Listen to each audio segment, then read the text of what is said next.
बिस्मिल्लाहिर्रहमानिर्रहीम আসসালামু আলাইকুম। Hi guys, welcome to my blogging channel, my Facebook page. যে যেখান থেকেই দেখছেন অবশ্যই চ্যানেল থেকে দেখলে সাবস্ক্রাইব করে দিবেন আর পেজ থেকে দেখলে ফলো দিয়ে দিবেন।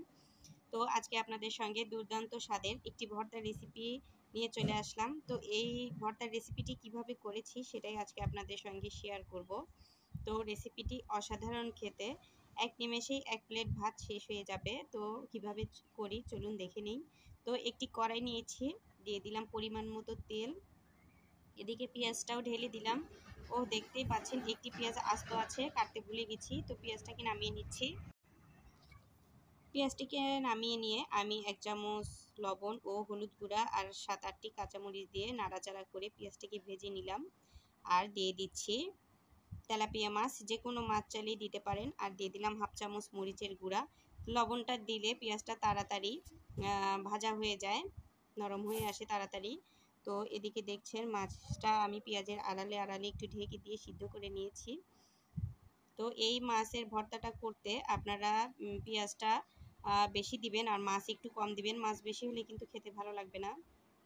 এদিকে একটি কড়াইয়ে দিয়ে দিলাম মরিচটা একটু নাড়াচাড়া করে ভেজে নিলাম যাতে বিচিটা মচমচে হয়। তো তারপরে একটু তেল দিয়ে নাড়াচাড়া করে মরিচটাকে ভেজে নিয়েছি।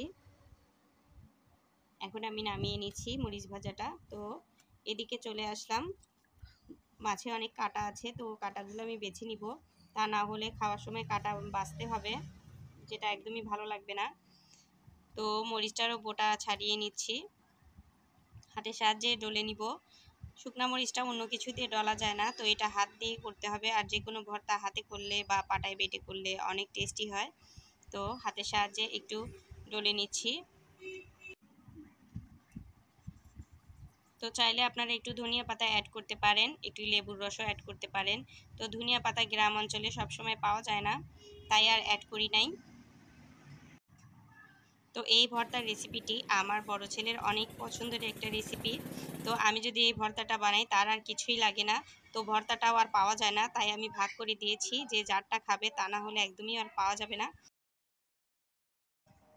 তো ভর্তার রেসিপিটি আপনাদের কাছে কেমন লাগলো অবশ্যই কমেন্ট করে জানাবেন। আর পরবর্তী ভিডিওগুলো পাওয়ার জন্য একটি লাইক দিয়ে যাবেন। আল্লাহ হাফেজ।